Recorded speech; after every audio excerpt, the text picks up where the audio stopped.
प्रदेश में विकास कार्यों की रफ्तार कितनी है यह इसी बात से समझा जा सकता है कि आज जब सूबे के मुखिया यानी कि सीएम धामी देहरादून और मसूरी मार्ग को जोड़ने वाला जो पुल जो कि पिछली आपदा में करीब सितंबर में जो कि क्षतिग्रस्त हो गया था, उस दौरान वैली ब्रिज जब बन करके तैयार हुआ था, तो उसको लेकर के आज जब सीएम धामी निरीक्षण के लिए पहुंचे थे, क्योंकि अगर हम इस रूट की बात करते हैं तो इस रूट पर जब आपदा आई थी, जब यह पुल क्षतिग्रस्त हुआ था तो वैली ब्रिज बनाया गया था, लेकिन यातायात व्यवस्था जो है वो सुचारू रूप से नहीं चल पा रही थी, जिसके चलते अब दूसरा वैली ब्रिज जो बनकर इस समय तैयार हो रहा है ताकि यातायात व्यवस्था बेहतर हो सके।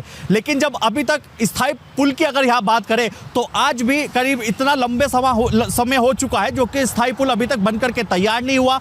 मुख्यमंत्री अचानक यहाँ पर औचक निरीक्षण के लिए पहुंचते हैं और अधिकारियों से पूरा फीडबैक लिया जाता है। और इतना ही नहीं, इन तस्वीरों में भी आप साफ तौर पर देख सकते हैं कि किस तरीके से अधिकारियों से जहां फीडबैक लिया जा रहा है, वहां कार्यों की गुणवत्ता को भी देखा जा रहा है। इसी से अंदाजा लगाया जा सकता है कि खुद सूबे के मुखिया को ग्राउंड जीरो पर उतरना पड़ रहा है कि विकास कार्यों की कितनी बेहतर गुणवत्ता है और कितनी तेजी के साथ काम कर रहे हैं। लेकिन जिस तरीके से आज मुख्यमंत्री ग्राउंड जीरो पर उतर करके इन चीजों को देख रहे हैं, इससे अधिकारी जो ऑफिसर्स हैं उनकी कार्य प्रणाली पर, उनके कामकाज को लेकर के सवाल खड़े हो चुके हैं। ये बात हम इसलिए कह रहे हैं क्योंकि पिछले सितंबर में जब आपदा के दौरान ये पुल क्षतिग्रस्त हुआ था, काफी लंबे समय अब तक हो चुका है, लेकिन पुल अभी तक तैयार नहीं हुआ। ये एक बहुत ही महत्वपूर्ण मार्ग भी है जो कि देहरादून और मसूरी को सीधा सीधा जोड़ता है। इतना ही नहीं, चारधाम यात्रा भी शुरू हो चुकी है, तो कई यात्री ऐसे भी हैं जो इस रूट से चारधाम यात्रा के लिए भी जाते हैं। इसके अलावा हाल ही में एक प्रकरण ये भी सामने आया था कि मुख्यमंत्री पुष्कर सिंह धामी ने हाल ही में सीएम हेल्पलाइन की समीक्षा बैठक भी ली थी।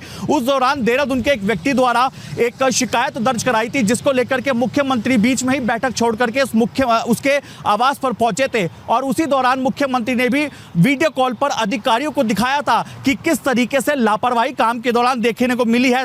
तारों का जो जाल था वो खुला देखने को मिल रहा था। इससे साफ तौर पर कह सकते हैं कि जिस तरीके से अब सूबे के मुखिया को खुद ग्राउंड जीरो पर उतरना पड़ रहा है, अधिकारी हो, ऑफिसर्स हो, उनकी कार्य प्रणाली पर कहीं ना कहीं सवाल खड़े हो चुके हैं। ऐसे में देखना होगा कि आने वाले समय पर मुख्यमंत्री जहां एक और ग्राउंड जीरो पर उतर करके काम तो कर ही रहे हैं, लेकिन जिन विभागों की ढिलाई देखने को मिल रही है, जो ऑफिसर्स या अधिकारी हैं, उसके खिलाफ भी क्या कोई एक्शन लेने का काम किया जाएगा, ये आने वाला वक्त ही बताएगा। देहरादून से वीडियो जर्नलिस्ट निशांत चौहान के साथ मैं अशोक कुमार, रफ्तार मीडिया। ये पुल देहरादून और मसूरी को जोड़ने वाला बहुत महत्वपूर्ण पुल है। पिछले वर्ष आपदा में ये पुल पूरी तरह से क्षतिग्रस्त हो गया था। यहाँ पर एक वैली ब्रिज बनाया गया है और परमानेंट यहाँ पुल का निर्माण भी हो रहा है। जल्दी ही 2-3 महीने में वो भी हो जाएगा।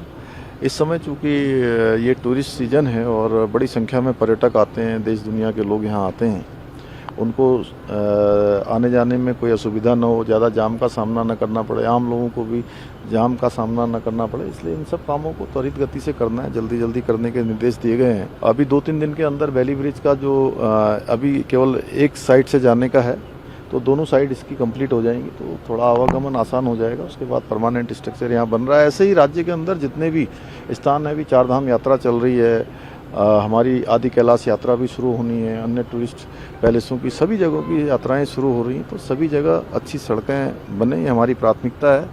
बीआरओ के पास भी बहुत सारी सड़कें हैं। बीआरओ को भी कहा गया है कि बीआरओ भी विशेष रूप से उन सड़कों की मरम्मत का काम जल्दी से जल्दी करे, जिससे कि इस सीज़न में लोगों को परेशानी न हो। जो हमारा PWD डिपार्टमेंट है, NH है, सभी अपने अपने कामों पर लगे हुए हैं।